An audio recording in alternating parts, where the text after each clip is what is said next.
Hello and welcome to Play PKN, your weekly video update of what's making headlines on PKN Packaging News, Australia's media hub for the packaging industry. This week's bulletin is brought to you by Bonfiglioli.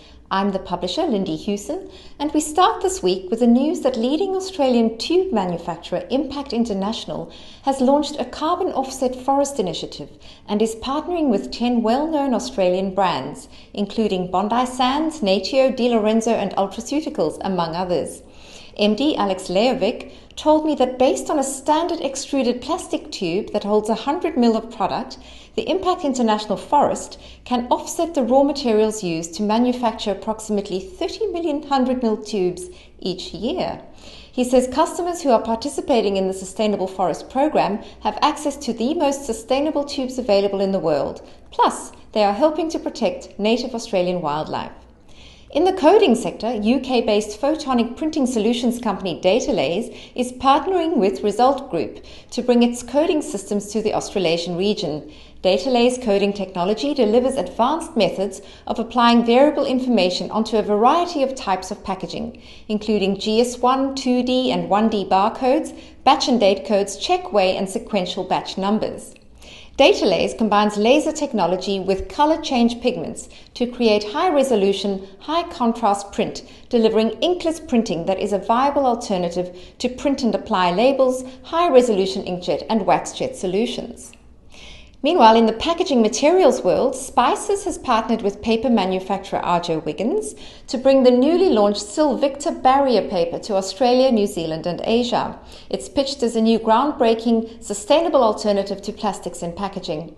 The pioneering paper is fully recyclable, compostable, marine degradable and made from renewable raw materials. It has a very high barrier to oxygen, which is the leading cause of food spoilage, so this means it can reduce food waste by prolonging shelf life during the transportation, retail and consumer phases of the value chain. Now, speaking of paper-based packaging, an exclusive agreement with Canada's AccuLabel will see Opal bring high-speed paper-based labelling technology to the fresh produce sector in Australia and New Zealand. From mid-2021, Opal will manufacture the paper labels locally.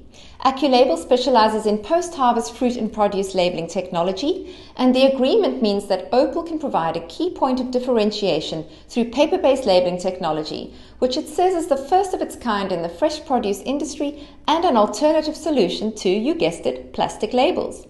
In design news, Birdstone Collective's Telstra Packaging Design System has won gold for best use of packaging at the 2020 Transform Awards, Australia and New Zealand. Through the use of bespoke structural designs tailored to each product, Birdstone has achieved a significant reduction in packaging materials and plastics, supporting Telstra's aim to be a leader in sustainable design and saving hundreds of tons of packaging annually.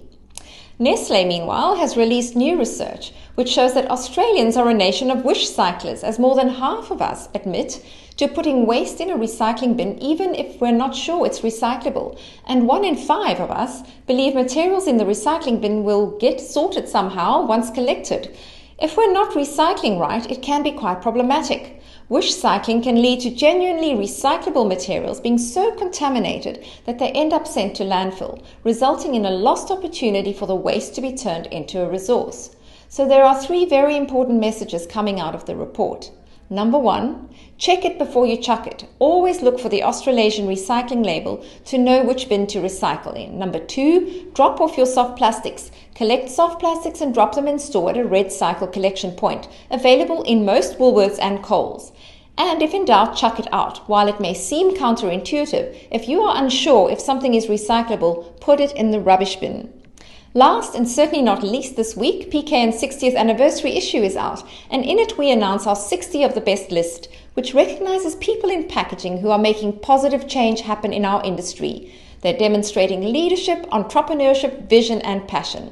The industry professionals on our 60 of the best list are serving to advance packaging education, sustainability, recycling, materials and machinery innovation and much more. These fine individuals have been nominated by their industry peers and selected by PKN. Congratulations to every one of them.